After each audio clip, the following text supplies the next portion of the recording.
Hello, Bacho. Let's read the given question. The question says, as shown in the figure, P and Q are two coaxial conducting loops separated by some distance. When the switch S is closed, a clockwise current IP flows in P as seen by E, and an induced current IQ1 flows in Q. The switch remains closed for a long time.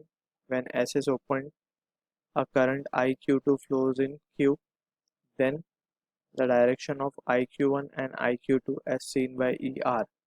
So option A हमें given है respectively clockwise and anti clockwise, option B हमें given है both clockwise, option C हमें given है both anti clockwise and option D हमें given है respectively anti clockwise and clockwise. So to solve this problem, यहाँ पे जो की कंसेप्ट हम यूज करेंगे that will be of Faraday's law and Lenz law, जिसमें हमसे we have already studied that is induce EMF जो होता है वो होता है minus d phi by d t. Alright.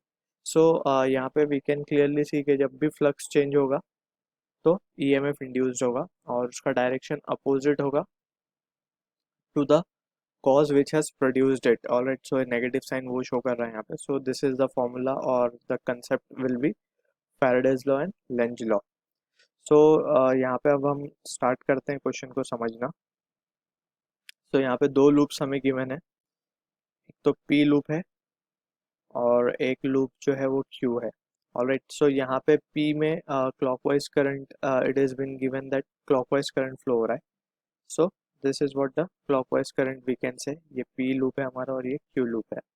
So यहाँ से अगर हम देखें तो करंट की value is increasing from I equals to 0 जैसे हमने स्विच क्लोज किया है. सो and it will be having some value, let's say I after some time. So यहाँ पे क्लॉकवाइज करंट है तो by using right hand thumb rule we can say कि जो मैग्नेटिक फील्ड एसोसिएटेड होगी will be from the direction right to left. All right, so this will be the direction of magnetic field in this case. This will be the direction of magnetic field. All right, और ये magnetic field जो होगी वो increase हो रही होगी. Why? Because this magnetic field is increasing. तो ये मैग्नेटिक फील्ड इंक्रीज क्यों हो रही होगी? बिकॉज करंट जीरो से एक पर्टिकुलर मैक्सिमम वैल्यू पे जा रहा है. So means current is changing और we can say current increase हो रहा है, so magnetic field will also increase. और यहाँ पे Q जो है वो क्योंकि इसके साथ लिंक्ड है कॉइल P के साथ, सो वी कैन से ये जो मैग्नेटिक फील्ड लाइंस होंगी this will be passing through Q also. So यहाँ पे जो फ्लक्स एसोसिएटेड होगा will get change. So flux will be changed in Q.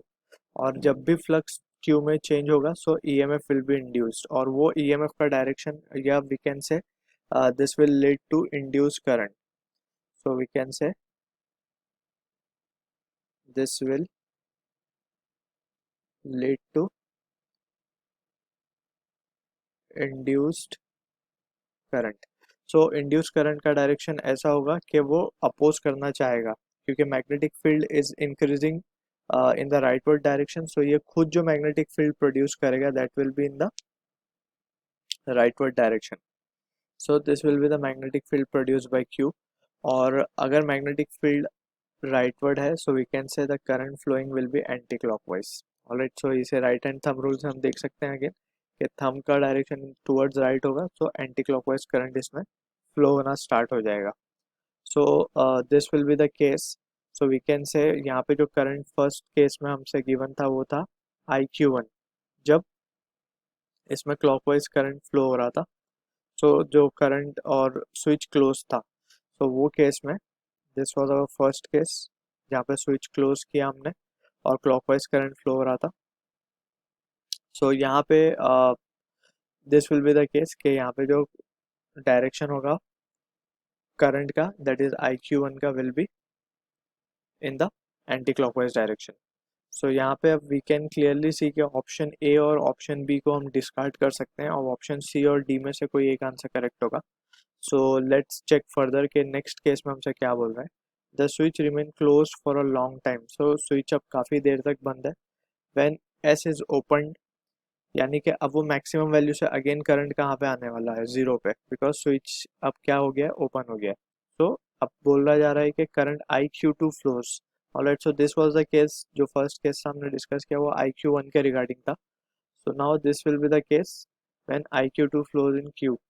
सो यहाँ पे अब वी कैन क्लियरली सी कि अब ये जो फ्लक्स एसोसिएटेड है, अब जो फ्लक्स है, क्योंकि करंट डिक्रीज हो रहा है तो मैग्नेटिक फील्ड डिक्रीज होगी, so flux associated with Q will also decrease.